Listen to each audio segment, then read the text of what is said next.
Hello, welcome back to the channel and welcome to day 13 of Crummy's Christmas Countdown. I'm back in the Stormtrooper donning some Christmas lights and a Santa hat t-shirt. I don't really know if I've got any more new t-shirts left or not. Well, actually I do know. I've got at least one t-shirt and one jumper. I'm just debating on whether they should make an appearance at all because, well, they are the epitome of bad taste, to be honest. I don't really know why I own them. But anyway, maybe we'll save those for the special last 2 days.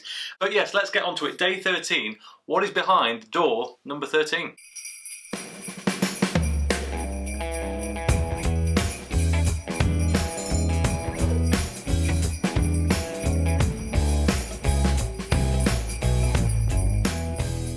Here we go then. This is a beer I've never had before from a brewery that I've never had anything from before, I don't think. I don't know if they're German or Belgian, to be honest. I really did no research. I literally thought, that looks good and looks festive, let's go for it.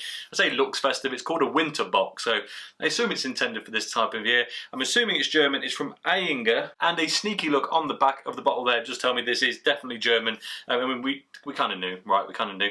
I bought a load of stuff from a wine and bottle shop from I can't remember what they're called now. Anyway, I did an unboxing on a live a couple of weeks back and this was one of them. So I thought, you know what, it's nice, let's get that into the Christmas countdown. I've heard good things about their other beers from other people, but never this one. So let's find out, is it any good? First of all, here is a quick look at the bottle. Are you going to focus for me today? There we go. Pretty traditional looking. Certainly for a German beer anyway, and then spin it round, it just has the info on the back. Truth be told, I don't really know what a Winterbock is, not a style that I've played around with before. It's dark though, I think we can safely say that much. Some nice aromas when you open it, but nothing too heavy.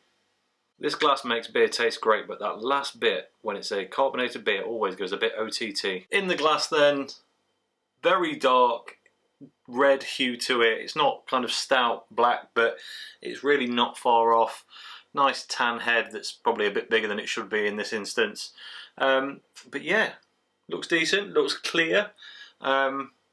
Should be good to go. I forgot to mention that this is 6.7%, so it's no slouch this beer, it's serious business.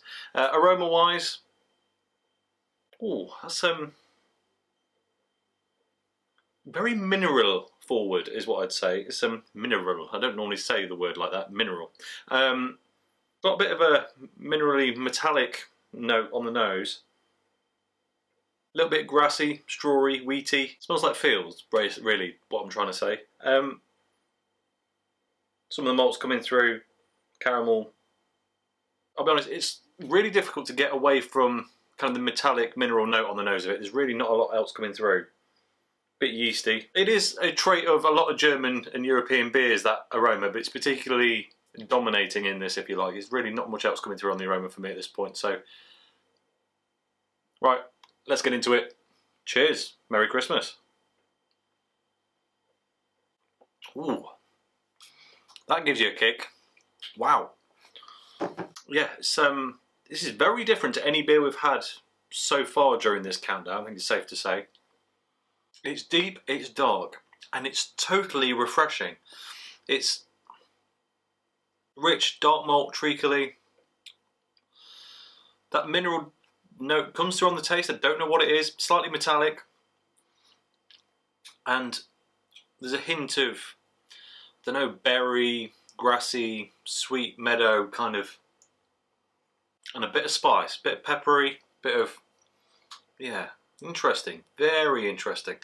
Right, this is complex, and to be honest, having never really drank anything like this before, I've had a double bock, which I assume is pretty similar, but I didn't review it actually, I just drank it on a live, so I've never reviewed anything quite like this, so I'm not really sure what it's meant to be like and necessarily how to interpret it. Interesting aftertaste going on. Slightly toast-like, in fact. Burnt toast. Interesting. Right, top to bottom taste test, then we can talk a bit more about it.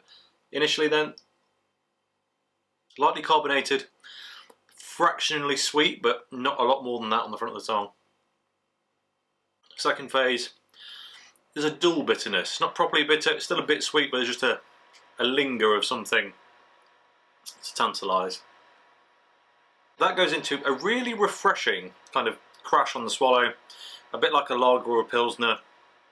It's yeah, just washes your mouth out, really quite refreshing and invigorating. And then on the swallow,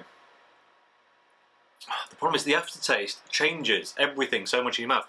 Depending on the gap between mouthfuls of this, my opinion of it in terms of what it's delivering is changing massively. So the tongue goes dry, huge toastiness, huge roastiness, bit of caramel in there. Right on the back end, all that fresh kind of stuff disappears. It's really deep and dark. Yeah, predominantly a burnt toast flavour on the end. I'm really struggling with this one. I feel like there's 100 other flavours in here and it's all just kind of intertwined to a point that I can't quite unpick it. There's a pepperiness throughout, some winter spice kind of thing, and yeah, it's a good beer. It's a great beer actually. I'm really enjoying it. I don't really know what to make of it. Anyway, let's see if there's any clues on the bottle. So, Winterbock, Ayinger Winterbock, some stuff in German that I won't try and pronounce, some more stuff in German that I won't try and pronounce. I assume that means brewing since 1878. The ingredients are water, barley malt and hops. I assume some yeast as well, but they've not listed that. They've got their address in Ayinger, Germany. It's beer, it's 6.7%. There's nothing else really on here. This was bottled on the 26th of October this year, so given that it's an import and I've had it for a bit and the shop's had it for a bit, that's pretty damn fresh, so that's impressive. But yeah, no real clues what this is meant to be. I'm gonna do a bit of research. Okay, I'm not managing to find a great deal, to be honest, which is a bit of a shame, but they have information on their website, but it's only in German for that page. The English translation doesn't work for whatever reason, so yeah, a bit annoying, but you know what, I don't really mind. Is it a good beer? Yes, absolutely. It's not incredible. The quality is there. There's a bit, it's just that aftertaste. It's a bit too toasty, burnt toast-like, and it kind of disrupts the appreciation of the other flavours going forward once you've had a few sips, is what I'd say. But if you like German beer and you want something that is suited to the time of year, absolutely give it a go. I would buy it again, to be honest. So yeah, pretty impressed. Ayinger, thank you very much. Yeah, it's a good one. And that really is all I have to say about it. So as always, thank you very much for watching. If you enjoyed this video, please like it. If you haven't already subscribed, if you will be so kind. And I'll catch you tomorrow for day 14. Cheers.